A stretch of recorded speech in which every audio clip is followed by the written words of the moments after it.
Hi everyone, welcome to Trash Pickins, where we pick apart trashy media and internet culture. I'm resident nerd guy Frank. I'm Lisa. I'm Sarah. And today we're going to talk about Superman 2025 release. And I actually managed to convince Lisa and Sarah to see the movie for the first time. So we're going to have a full assortment of people to talk about a superhero movie. I don't think it's ever happened. I'm very excited. Let's get picking.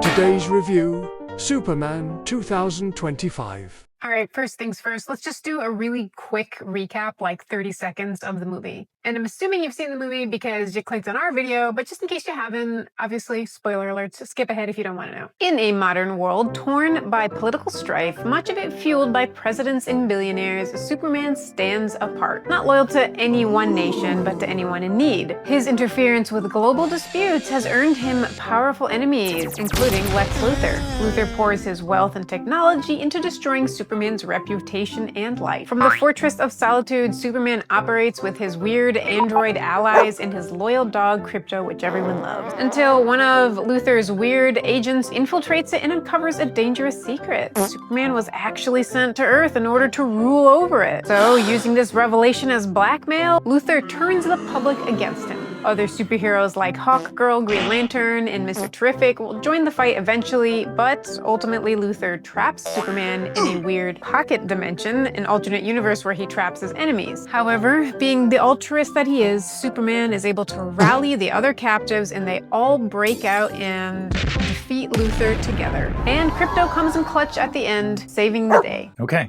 so Lisa went to see this movie and she is not a superhero fan, like, at all. And so she went. I'm very excited to see. What did you think, Lisa? First of all, I'm not completely not a superhero fan. I actually read the superhero comic books back when in the 90s Superman died or something. So for a very short stint, I was a superhero comic book reader. But since then, yeah, no, not so much. But I actually really liked it. I enjoyed the archetypal goodness that Superman brought in somewhat of a dark world that we're in right now. So I'm all about that, though I'm not personally a fan of explosions and superhero, high adrenaline movies. So that aside, I didn't have a good time. I did enjoy it. All right, Sarah, I know you are into some superheroes more than others. Maybe more Marvel, more DC. What did you think? Yeah, I mean, I've never been a huge fan of DC. No reason other than when you're younger, you have to pick Marvel versus DC. I don't know why, so I picked Marvel, probably just randomly. But yeah, no, it was fine. I enjoyed it. I think just like Lisa said, I kind of enjoyed the fact that at least in this movie, Superman was slightly more altruistic and they made him childlike in the altruism. So that was kind of a fun take on Superman, I thought. Obviously, everybody likes the dog. That was fun too. I kind of liked the political modernization they added to it. It was kind of akin to The Boys. I think, Frank, you've seen that. I don't know if you've read it, but it reminded me of that sort of modernization of superheroes.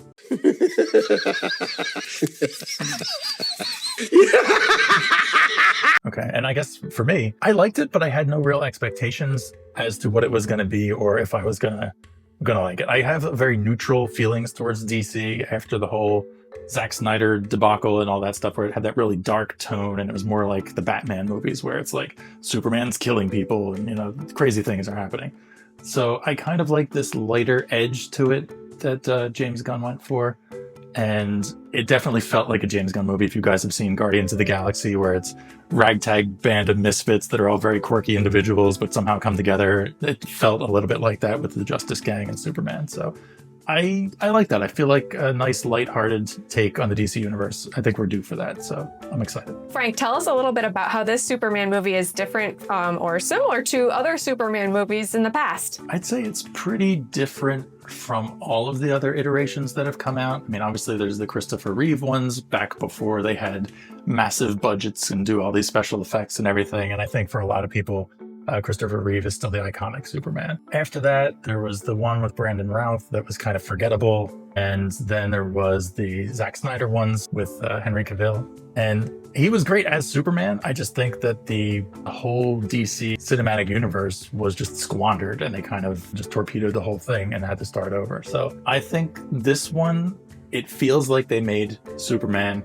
and it sounds cheesy, but it feels like they made him a little more human, right? And at the end of the movie, there's he embraces his humanity and he's more human than anyone. You know, he's a very human and relatable character. And I think to do that, they had to dial back on some of like his superpowers, right? So he's not lifting an entire skyscraper by himself, and he's struggling to keep things from falling on people and rescue people. And you know, he rescues a squirrel.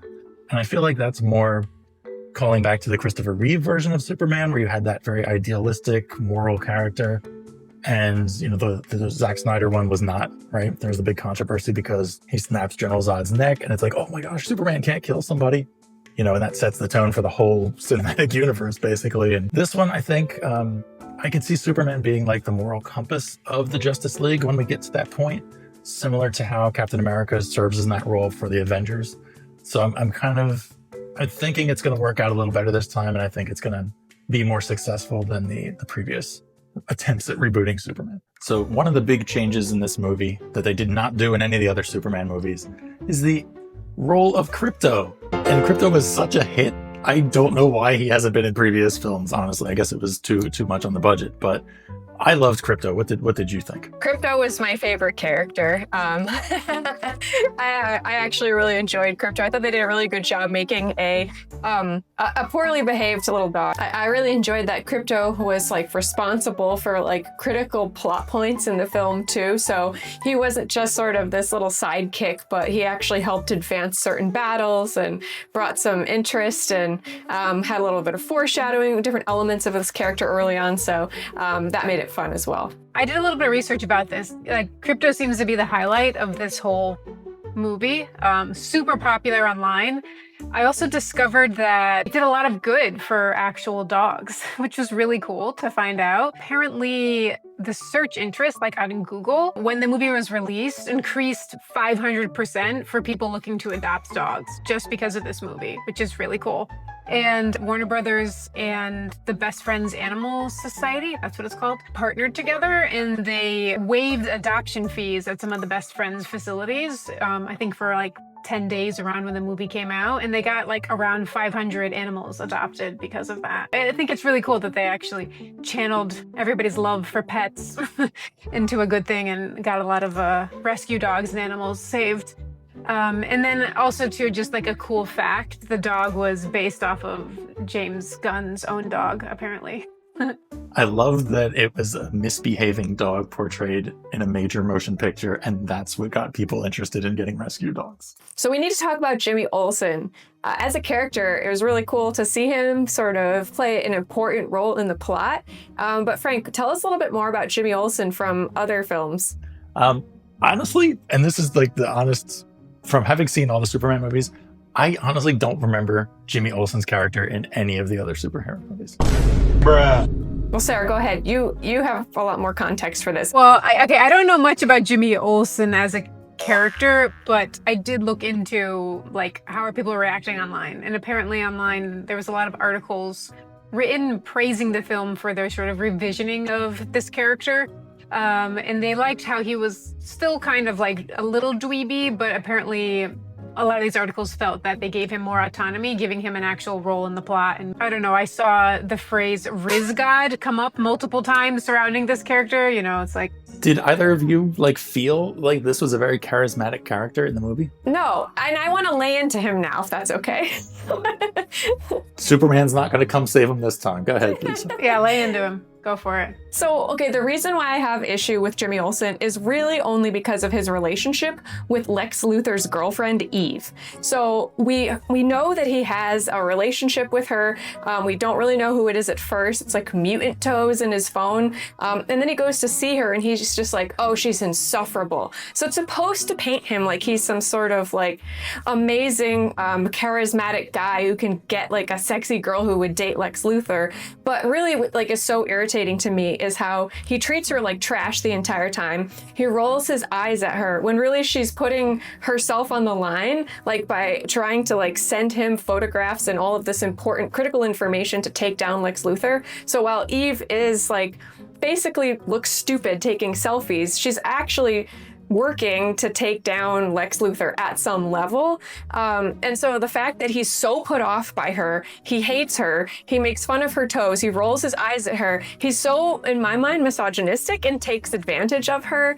And I was like really disgusted by that. That was the only thing in the movie that I just really disliked. God, Lisa, you're such a typical libtard. You're the reason movies like this are woke. Sorry.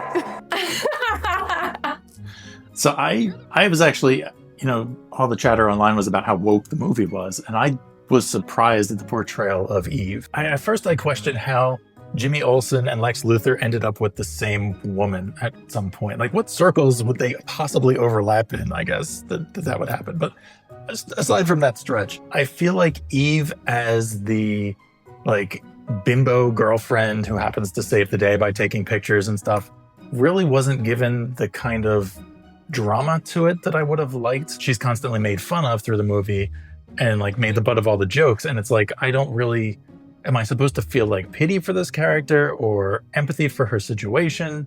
And why is this all an act that she's pretending to be really dumb and klutzy? I was confused by that, and I just wish her character had a little bit more seriousness to it so we could take her serious. Yeah, I kind of thought when he called her mutant toes, I thought the reveal was going to be that she actually has a superpower that she doesn't know. I did too. I was like, oh, maybe she's got weird foot powers. I don't. Producers will frequently make fun of a character, but it's okay because they're actually powerful or something like that. It's okay to make fun of Eve because she can breathe fire. I don't know. Who knows? We'll find out maybe in the next movie. Okay, so one of the things that I loved the best about this movie is that it was this amazing modern take on what is evil in the world today, right? So I'm going to go out on a limb and say I love the fact that they actually used a weapons and arms dealer and this relationship with a government that's trying to take over another part of the world. And there's just the tech guy aspect and the tech utopia. I just felt like they did such a good job weaving these sort of modern day quote unquote evils into Lex Luthor. So I personally don't think that's woke, but I really enjoyed it. Typical liberal. James Gunn is known for being kind of controversial. He'll push the envelope sometimes and he'll work things in to make messages. It's what directors do, right? It still fits for Lex Luthor to want to have his own half of a country or to try to take over the world. I don't know why he needs to do that when he can create his own pocket universe. It's fine. I didn't really pick up on a lot of wokeness in the movie.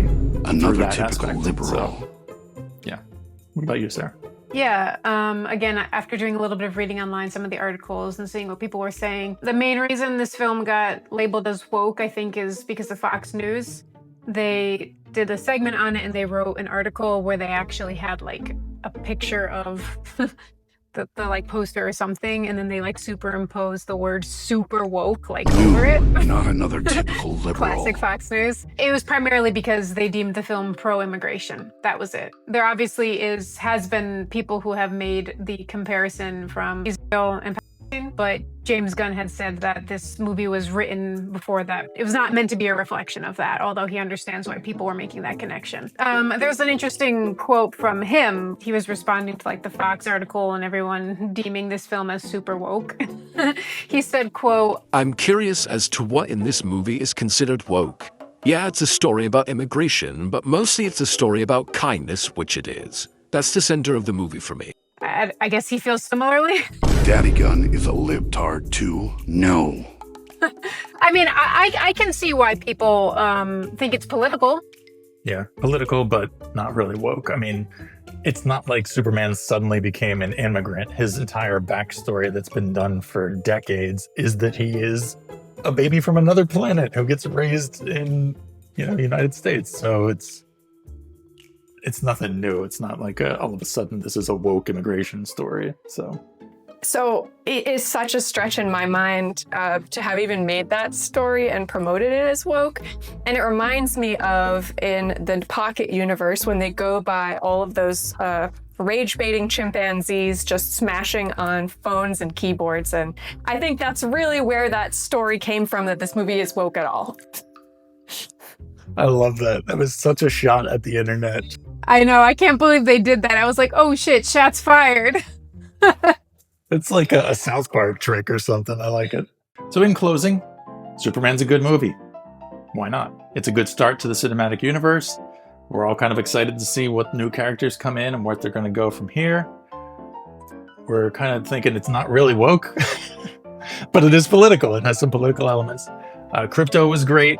Some of the casting was great. And I think we're all just excited to see what happens next. Yeah, thanks for joining us to talk about Superman. Please like and subscribe, and we'll see you next time.